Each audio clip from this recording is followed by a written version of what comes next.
Hello વિદ્યાર્થી મિત્રો, open study point open for all ચેનલમાં આપનું સ્વાગત છે.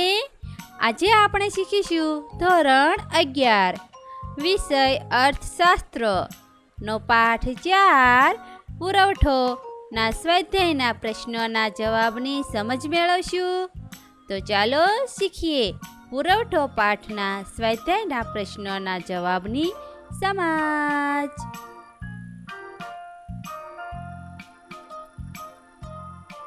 પ્રશ્ન ક્રમ 1. નીચેના પ્રશ્નોના જવાબનો સાચો વિકલ્પ પસંદ કરી લખો. વિકલ્પોની સમજ લઈએ. સવાલ 1. કિંમતના ઘટાડાને કારણે પુરવઠામાં થતા ફેરફારને શું કહેવાય? એ. વધારો, બી. વિસ્તરણ, સી. સંકોચન, ડી. ઘટાડો. સાચો જવાબ સી. સંકોચન. સવાલ 2. કિંમત સિવાયના પરિબળો પ્રેરિત ફેરફારને લીધે પુરવઠામાં થતા પરિવર્તનને શું કહેવાય? એ. વધારો, બી. સંકોચન, સી. સંકોચન વિસ્તરણ, ડી. વધારો ઘટાડો. સાચો જવાબ ડી. વધારો ઘટાડો. સવાલ 3.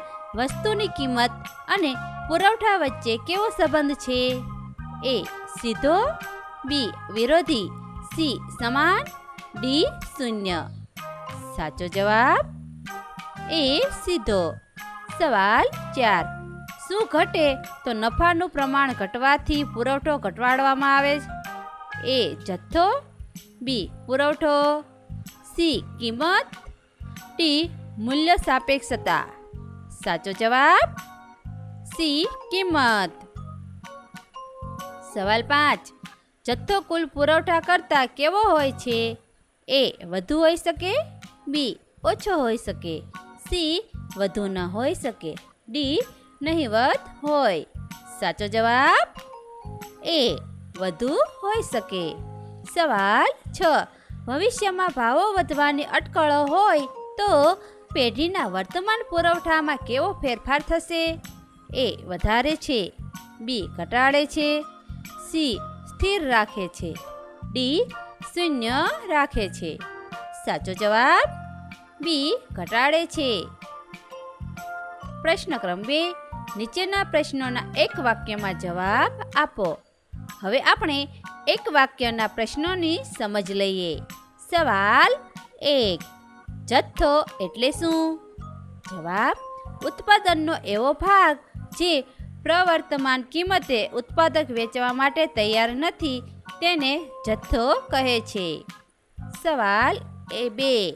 પુરવઠાનો ખ્યાલ કઈ બે બાબતોના સંદર્ભમાં રજૂ કરવામાં આવે છે? જવાબ. પુરવઠાનો ખ્યાલ ચોક્કસ કિંમત અને ચોક્કસ સમયના સંદર્ભમાં રજૂ કરવામાં આવે છે. સવાલ 3. પુરવઠાની વ્યાખ્યા આપો. ચોક્કસ સમયે અને ચોક્કસ કિંમતે ઉત્પાદકો કે વેપારીઓ ઉત્પાદનનો જેટલો ભાગ બજારમાં વેચવા તૈયાર હોય તેને પુરવઠો કહેવામાં આવે છે. સવાલ 4. પુરવઠાની અનુસૂચિ એટલે શું? કોઈ એક ઉત્પાદક કે વેપારી કોઈ એક સમયે વસ્તુની જુદી જુદી કિંમતે વસ્તુનો કેટલો જથ્થો વેચવાની તૈયારી દર્શાવે છે તે યાદીને પુરવઠાની અનુસૂચિ કહેવામાં આવે છે. સવાલ 5. પુરવઠા રેખાનો ઢાળ કેવો હોય છે? પુરવઠા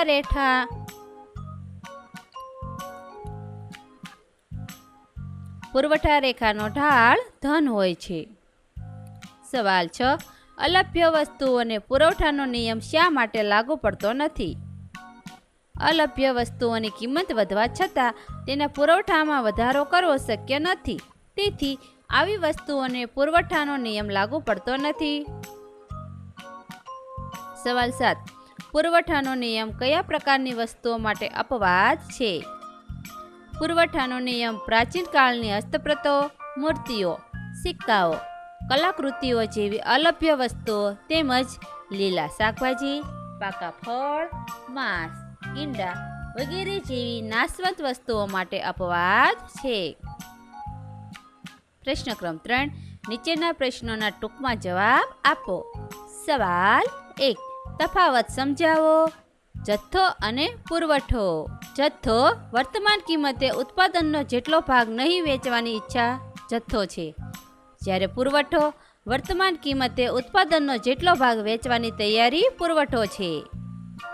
જથ્થો કુલ ઉત્પાદન જેટલો કે તેનાથી ઓછો હોઈ શકે, પરંતુ કુલ ઉત્પાદનથી વધુ ન હોઈ શકે. પુરવઠો કુલ ઉત્પાદનથી ઓછો, કુલ ઉત્પાદન જેટલો કે કુલ ઉત્પાદનથી વધારે પણ હોઈ શકે. જથ્થો પુરવઠા જેટલો જ અથવા એનાથી વધારે હોઈ શકે પણ ઓછો હોઈ શકે નહીં. પુરવઠો જથ્થા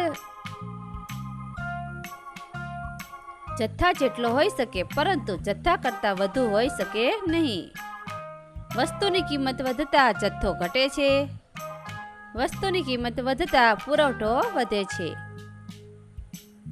સવાલ 2. વ્યક્તિગત પુરવઠો અને બજાર પુરવઠાનો અર્થ સમજાવો. કોઈ એક ઉત્પાદક કે પેઢી દ્વારા કોઈ વસ્તુ જુદી જુદી કિંમતે વેચવા માટે બજારમાં મૂકવામાં આવે છે તેને વ્યક્તિગત પુરવઠો કહે છે. કોઈ ચોક્કસ સમયે અને ચોક્કસ કિંમતે અનેક ઉત્પાદકો કે પેઢીઓ દ્વારા વસ્તુનો જેટલો પુરવઠો બજારમાં વેચવા માટે મૂકવામાં આવે છે તેના કુલ સરવાળાને કુલ પુરવઠો કે બજાર પુરવઠો કહે છે. વ્યક્તિગત પુરવઠો અને બજાર પુરવઠાની અનુસૂચિ નીચે પ્રમાણે છે. વસ્તુની કિંમત, વસ્તુનો પુરવઠો અને બજાર પુરવઠો. જેમ કે વસ્તુની કિંમત 10 રૂપિયા છે તો ઉત્પાદક એ પાસે તેનો પુરવઠો 50 છે, ઉત્પાદક બી પાસે 40 અને ઉત્પાદક સી પાસે 30. તો બજાર પુરવઠો થશે કુલ પુરવઠો 120. 50, 40, 30નો સરવાળો કરતાં 120 જવાબ આવે એ બજાર પુરવઠો છે. આ પ્રમાણે અનુસૂચિ તૈયાર થાય. અનુસૂચિ મુજબ વ્યક્તિગત પુરવઠા રેખા અને બજાર પુરવઠા રેખા નીચે આકૃતિમાં દર્શાવ્યા મુજબ મળે છે. અહીં આકૃતિ આપેલી છે જેમાં એક્સ અક્ષ પર વસ્તુનો પુરવઠો છે અને વાય અક્ષ પર વસ્તુની કિંમત આપેલી છે અને તેમાં CBA એ વ્યક્તિગત પુરવઠા રેખા છે, જ્યારે એ સિવાયની લાંબી રેખા બજાર પુરવઠા રેખા છે. બધી વ્યક્તિગત પુરવઠા રેખા ધન ઢાળવાળી છે. વ્યક્તિગત પુરવઠા રેખા કરતાં બજાર પુરવઠા રેખાનો ઢાળ ઓછો છે. સવાલ 3. શા માટે પુરવઠો ઉત્પાદન કરતાં વધારે હોઈ શકે પણ કુલ જથ્થા કરતાં વધારે હોઈ શકે નહીં? જવાબ. ઉત્પાદક કે વેપારીઓ દ્વારા જથ્થાનો જે ભાગ અમુક ચોક્કસ કિંમતે અમુક ચોક્કસ સમયગાળા દરમિયાન વેચાણ માટે મૂકવામાં આવે તે પુરવઠો કહેવાય છે. બધો જથ્થો પુરવઠો બને જ એવું નિશ્ચિત હોતું નથી. આમ પુરવઠો જથ્થાનો ભાગ હોવાથી જથ્થા કરતાં વધારે હોઈ શકે નહીં. જો ઉત્પાદનમાં અગાઉનો જથ્થો ઉમેરીને વેચાણ માટે મૂકવામાં આવે તો પુરવઠાનું પ્રમાણ ઉત્પાદનના પ્રમાણ કરતાં વધારે રહે, તેથી પુરવઠો ઉત્પાદન કરતાં વધારે હોઈ શકે. સવાલ 4. પુરવઠા રેખાનો ઢાળ ધન હોય છે, કારણો આપી સમજાવો. વસ્તુની કિંમત અને વસ્તુના પુરવઠા વચ્ચે સીધો સંબંધ હોવાથી પુરવઠા રેખાનો ઢાળ ધન છે. જેમ જેમ વસ્તુની કિંમતમાં વધારો થાય છે તેમ તેમ વસ્તુના પુરવઠામાં પણ વધારો થાય છે અને પુરવઠા રેખા ડાબી બાજુથી જમણી બાજુ ઉપર તરફ ગતિ કરે છે, અર્થાત પુરવઠા રેખાનો ઢાળ ધન છે. પ્રશ્ન ક્રમ 4. નીચેના પ્રશ્નોના મુદ્દાસર જવાબ આપો. સવાલ 1. ટૂંક નોંધ લખો. પુરવઠા વિધેય. પુરવઠા વિધેય એટલે કોઈ એક વસ્તુ માટેના પુરવઠા ઉપર અસર કરતા પરિબળોની ગાણિતિક સ્વરૂપમાં રજૂઆત. પુરવઠા વિધેય એ કોઈ એક વસ્તુનો પુરવઠો અને તેને અસર કરતા વિવિધ પરિબળો વચ્ચેનો સંબંધ દર્શાવે છે. આ રીતે જોતા એમ કહી શકાય કે કોઈ એક વસ્તુનો પુરવઠો અનેક પરિબળોનું વિધેય છે. ટૂંકમાં પુરવઠાનું વિધેય કોઈ વસ્તુ કે સેવાનો પુરવઠો તેને અસર કરતા પરિબળો પર કેવી રીતે આધાર રાખે છે તે દર્શાવે છે. SX બરાબર F કૌંસમાં PX, T, PF, PE અને U. SX બરાબર X વસ્તુનો પુરવઠો સિમ્પલી ઓફ X.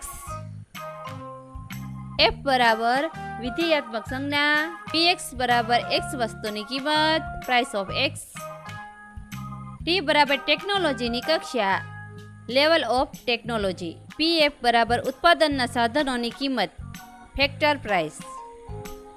પીઈ બરાબર ભવિષ્યની કિંમતો અંગેની અટકળો. યુ બરાબર અન્ય પરિબળો, અધર ફેક્ટર. સવાલ 2. પુરવઠાના નિયમના અપવાદો જણાવો.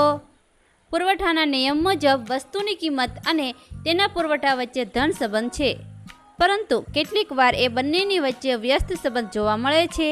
આવું બને ત્યારે તેને પુરવઠાના નિયમના અપવાદ તરીકે ઓળખવામાં આવે છે. આવા કેટલાક અપવાદો નીચે મુજબ છે. 1. અલભ્ય વસ્તુઓ. અલભ્ય વસ્તુઓની કિંમતમાં ગમે તેટલો વધારો કરવામાં આવે તો પણ તેમનો પુરવઠો વધારી શકાતો નથી.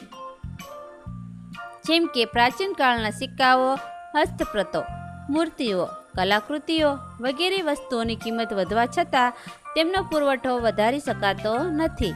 આવી વસ્તુઓનો સ્ટોક હોય, પુરવઠો ન હોય. 2. નાશવંત વસ્તુઓ. નાશવંત વસ્તુઓનો લાંબા સમય સુધી સંગ્રહ કરી શકાતો ન હોવાથી તેના ભાવ ઘટી જાય તો પણ તેનો પુરવઠો ઘટતો નથી. જેમ કે લીલા શાકભાજી, દૂધ અને દૂધની બનાવટો. પાકા ફળ, માછલી, ઈંડા વગેરે નાશવંત વસ્તુઓ છે જેમનો સંગ્રહ અશક્ય છે. જોકે આધુનિક ટેકનોલોજીના ઉપયોગથી આવી વસ્તુઓનો શીતાગાર ગૃહોમાં સંગ્રહ કરી લાંબા સમય સુધી સાચવી શકાય છે. 3. અનાજનો પુરવઠો.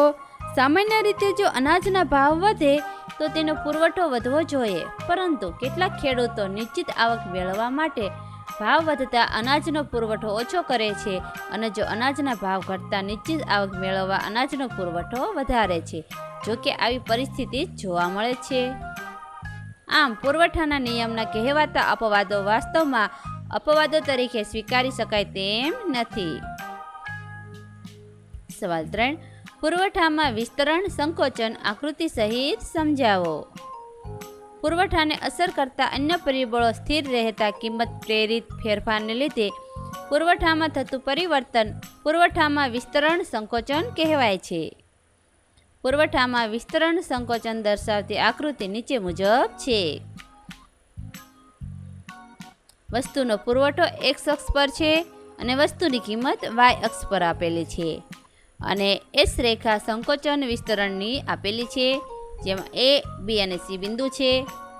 આકૃતિમાં દર્શાવ્યા મુજબ વસ્તુની કિંમત એકમ દીઠ ₹20 હોય ત્યારે ઉત્પાદક વસ્તુના 300 એકમોનો પુરવઠો વેચવા તૈયાર છે. અર્થાત ઉત્પાદકની સમતુલા પુરવઠા રેખા SS ના B બિંદુએ છે. વસ્તુની કિંમત વધીને એકમ દીઠ ₹30 થાય છે ત્યારે ઉત્પાદક પુરવઠાને SS પર બિંદુ C ને બદલે બિંદુ B પર સમતુલા મેળવી પુરવઠો 300 એકમોથી વધારી 500 એકમો કરે છે. B બિંદુ પરથી C બિંદુ તરફની ગતિ પુરવઠાનું વિસ્તરણ દર્શાવે છે. વસ્તુની કિંમત ઘટીને એકમ દીઠ ₹10 થાય છે ત્યારે ઉત્પાદક પુરવઠા રેખા SS પર બિંદુ B ને બદલે બિંદુ A પર સમતુલા મેળવી પુરવઠો 300 એકમોથી ઘટાડી 100 એકમો કરે છે. B બિંદુ પરથી બિંદુ A તરફની ગતિ પુરવઠાનું સંકોચન દર્શાવે છે. પુરવઠાના વિસ્તરણ સંકોચનમાં પુરવઠા રેખા SS બદલાતી નથી, પરંતુ પુરવઠા રેખા પરના બિંદુ ઉપર કે નીચે તરફ બદલાય છે. સવાલ 4. પુરવઠામાં વધારો ઘટાડો આકૃતિ દ્વારા સમજાવો. કિંમત સિવાયના અન્ય પરિબળોમાંથી કોઈ પણ એક અથવા એક કરતાં વધુ પરિબળોમાં ફેરફાર થતાં પુરવઠામાં જે પરિવર્તન આવે છે તેને પુરવઠામાં વધારો ઘટાડો કહે છે. ધારો કે કોઈ વેપારી કોઈ એક માસ દરમિયાન વસ્તુ Xનું જુદી જુદી કિંમતે વેચાણ કરે છે, જેની કાલ્પનિક અનુસૂચિ નીચે મુજબ છે. વસ્તુ Xની કિંમત 10, 20, 30, 40. વસ્તુ Xનો પુરવઠો 200, 300, 400, 500. અનુસૂચિ મુજબ પુરવઠામાં વધારો ઘટાડો દર્શાવતી આકૃતિ નીચે મુજબ છે. વસ્તુનો પુરવઠો X અક્ષ પર અને વસ્તુની કિંમત Y અક્ષ પર લખેલી છે. આકૃતિમાં દર્શાવ્યા મુજબ ઉત્પાદક કે વેપારી વસ્તુની એકમ દીઠ કિંમત ₹20 હોય ત્યારે વસ્તુના 300 એકમનો પુરવઠો વેચવા તૈયાર છે. અર્થાત ઉત્પાદકની મૂળ સમતુલા પુરવઠા રેખા SS-ના બી બિંદુએ છે. વસ્તુની એકમ દીઠ કિંમત ₹20 જ રહે છે, પરંતુ પેઢીઓની સંખ્યા વધતા વસ્તુનો પુરવઠો 400 એકમોનો થાય છે અને ઉત્પાદકની પુરવઠા રેખા S2ના સી બિંદુએ પહોંચે છે. પુરવઠા રેખા પર બી થી સી બિંદુ તરફની ગતિ પુરવઠામાં વધારો દર્શાવે છે. આમ મૂળ પુરવઠા રેખા SS પોતાના સ્થાનથી જમણી તરફ સ્થાન બદલી પુરવઠા રેખા S2 બને છે. વસ્તુની એકમ દીઠ કિંમત ₹20 જ રહે છે, પરંતુ પેઢીઓની સંખ્યા ઘટતા વસ્તુનો પુરવઠો 200 એકમોનો થાય છે. ઉત્પાદકની પુરવઠા રેખા S1ના એ બિંદુએ પહોંચે છે. પુરવઠા રેખા પર બી થી એ બિંદુ તરફની ગતિ પુરવઠામાં ઘટાડો દર્શાવે છે. આમ મૂળ પુરવઠા રેખા S પોતાના સ્થાનથી ડાબી તરફ સ્થાન બદલી પુરવઠા રેખા S1 બને છે. પ્રશ્ન ક્રમ 5. નીચેના પ્રશ્નોના વિસ્તારપૂર્વક જવાબ આપો. સવાલ 1. પુરવઠાને અસર કરતા પરિબળોની વિગતે ચર્ચા કરો. જવાબ. પુરવઠાને અસર કરતા પરિબળો મુખ્યત્વે 2 વિભાગોમાં વહેંચવામાં આવે છે. પહેલું વસ્તુની કિંમત અને બીજું વસ્તુની કિંમત સિવાયના પરિબળો. પહેલું વસ્તુની કિંમતની વિસ્તૃત માહિતી લઈએ. વસ્તુની કિંમત એ પુરવઠાને અસર કરતું મહત્વનું નિર્ણાયક પરિબળ છે.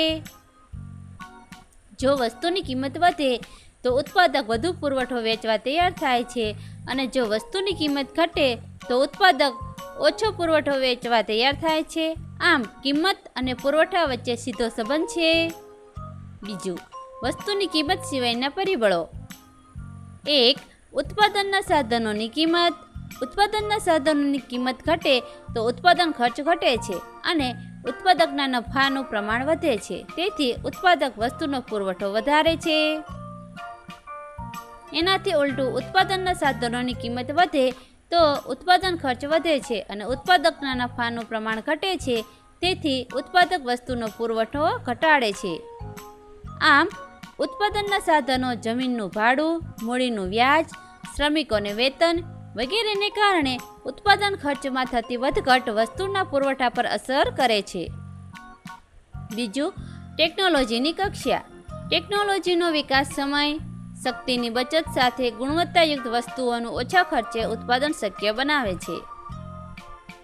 તેથી ઉત્પાદકને નફાની શક્યતા વધે છે. પરિણામે ઉત્પાદક વધુ પુરવઠો બજારમાં વેચવા માટે મૂકે છે. આમ ઉત્પાદનની આધુનિક પદ્ધતિ અને અદ્યતન ટેકનોલોજીનો ઉપયોગ વસ્તુના પુરવઠાને અસર કરે છે. ત્રીજું અવેજી વસ્તુની કિંમત. કેટલીક વસ્તુઓ એકબીજા સાથે અવેજીના સંબંધથી જોડાયેલી હોય છે. વસ્તુનો ભાવ સ્થિર હોય પણ અવેજી વસ્તુનો ભાવ બદલાય તો તેનો પુરવઠો બદલાય છે. જેમ કે ચશ્મા અને લેન્સ એકબીજાની અવેજી વસ્તુઓ છે. જો ચશ્માની કિંમત વધે તો ચશ્માનું ઉત્પાદન વધે અને લેન્સનું ઉત્પાદન ઘટે છે. આમ ચશ્માની કિંમત વધતા લેન્સના પુરવઠામાં ઘટાડો થાય છે. આમ જે અવેજી વસ્તુના ઉત્પાદનમાં નફો મળવાની શક્યતા વધારે હોય તે વસ્તુનો પુરવઠો ઉત્પાદક વધારે છે. ચોથું ભવિષ્યના ભાવોની અટકળો. ભવિષ્યમાં વસ્તુના ભાવ વધવાની શક્યતા હોય તો ઉત્પાદકો કે વેપારીઓ વસ્તુ વેચવાને બદલે તેનો સંગ્રહ કરશે. પરિણામે વર્તમાનમાં તે વસ્તુનો પુરવઠો બજારમાં ઓછો આવે. એનાથી ઉલટું ભવિષ્યમાં વસ્તુના ભાવ વધુ ઘટવાની શક્યતા હોય તો વર્તમાનમાં તે વસ્તુની ઊંચી કિંમત લઈ વધુ નફો કમાવા ઉત્પાદકો તે વસ્તુનો વધુ પુરવઠો બજારમાં મૂકે છે. આમ ભવિષ્યમાં વસ્તુના ભાવોની અટકળો વસ્તુના પુરવઠાને અસર કરે છે. પાંચમું અન્ય પરિબળ. સરકારની નીતિ ઉત્પાદન કાર્ય વેગેલું બનાવવાની હોય તો વસ્તુઓનો પુરવઠો વધે છે. દાખલા તરીકે સરકાર ઉદ્યોગોને ઓછા દરે ધિરાણ, કાચો માલ, વીજળી, પાણી, ઓછા વેરા વગેરેની સગવડો આપે તો દેશમાં ઔદ્યોગિક વસ્તુઓનો પુરવઠો વધે છે. આથી ઉલટું જો સરકાર ભારે કરવેરા નાખે તો ઉત્પાદન ઘટશે અને વસ્તુઓનો પુરવઠો ઘટી જશે. વાહન વ્યવહારની સગવડો વધતા ઉત્પાદિત માલની હેરફેર ઝડપી, સરળ અને ઓછી ખર્ચાળ બને છે. પરિણામે ઉત્પાદન ખર્ચ ઘટતા વસ્તુઓના પુરવઠામાં વધારો થાય છે. બેન્કિંગ સેવાઓ વિકસે તો ઉત્પાદકોને જરૂરી મૂડી સહેલાઈથી મળી શકે છે. તેથી વસ્તુઓનું ઉત્પાદન વધતા તેનો પુરવઠો પણ વધે છે. વસ્તુનું ઉત્પાદન કરતી પેઢીઓની સંખ્યામાં વધારો થતાં વસ્તુનો પુરવઠો વધે છે અને પેઢીઓની સંખ્યામાં ઘટાડો થતાં વસ્તુનો પુરવઠો ઘટે છે. આમ પેઢીઓની સંખ્યા બજાર પુરવઠા પર નિર્ણાયક અસર કરે છે. દેશમાં રાજકીય સ્થિરતા હોય, ઔદ્યોગિક શાંતિ પ્રવર્તતી હોય, માલિકો અને કામદારો વચ્ચે સુમેળભર્યા સંબંધો રહે તો વસ્તુનો પુરવઠો વધે છે. આનાથી વિરુદ્ધ વસ્તુનો પુરવઠો ઘટે છે. આમ કિંમત સિવાયના અન્ય પરિબળો વસ્તુના બહાર પુરવઠાના નિર્ણાયક પરિબળો છે. બીજો પ્રશ્ન, પુરવઠાના નિયમની વિગતવાર અનુસૂચિને આકૃતિ સહિત સમજૂતી આપો. પુરવઠાનો નિયમ વસ્તુની કિંમત અને પુરવઠાના વચ્ચેનો સંબંધ રજૂ કરે છે. પ્રોફેસર માર્શલના મત મુજબ જો અન્ય પરિબળો યથાવત રહે તો વસ્તુની કિંમત અને તેના પુરવઠા વચ્ચે સીધો સંબંધ છે. અર્થાત વસ્તુની કિંમત વધતા તેનો પુરવઠો વિસ્તાર પામે છે અને વસ્તુની કિંમત ઘટતા તેનો પુરવઠો સંકોચાય છે. પુરવઠાનો નિયમ પુરવઠાની અનુસૂચિ અને પુરવઠા રેખા દ્વારા સમજી શકાય. કાપડનો ભાવ, અઠવાડિયા દરમિયાન કાપડનો પુરવઠો ની અનુસૂચિ આપેલી છે. આ અનુસૂચિનું અવલોકન કરતા જણાય છે કે કાપડનો ભાવ મીટર દીઠ ₹15 હોય છે ત્યારે બજારમાં તેનો પુરવઠો 10,000 મીટર છે. જ્યારે ભાવ ₹20 થાય છે ત્યારે તેનો પુરવઠો 20,000 મીટર થાય છે. તેવી જ રીતે કાપડનો મીટર દીઠ ભાવ બદલાઈને ₹35 થાય છે ત્યારે બજારમાં તેનો પુરવઠો 50,000 મીટર જેટલો થાય છે. આમ કિંમત અને પુરવઠા વચ્ચે સીધો સંબંધ જોવા મળે છે. X ધરી પર કાપડનો પુરવઠો અને Y ધરી પર કાપડનો ભાવ દર્શાવી અનુસૂચિની રજૂઆત આલેખ કે આકૃતિમાં કરી શકાય છે.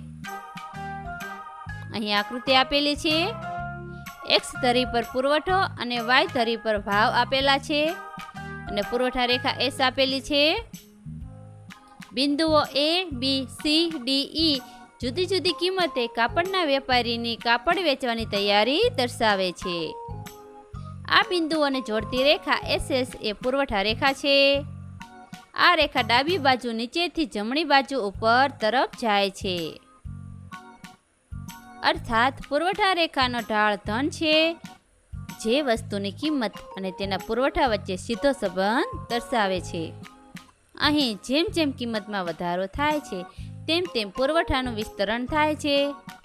આમ પુરવઠાની અનુસૂચિ આંકડાકીય રીતે પુરવઠાના નિયમને સમજાવે છે જ્યારે પુરવઠા રેખા ભૌમિતિક રીતે તેને સમજાવે છે.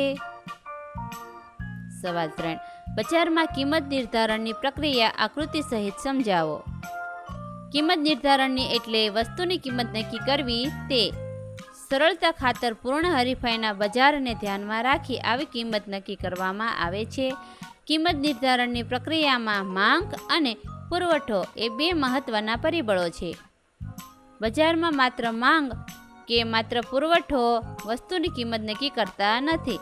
માંગ વધારે હોય તો પણ કિંમત નીચી હોઈ શકે છે અને પુરવઠો વધારે હોય તો પણ કિંમત ઊંચી હોઈ શકે છે. પ્રોફેસર માર્શલ માંગ અને પુરવઠાના પરિબળોને એક કાતરના બે પાંખિયા સાથે સરખાવે છે.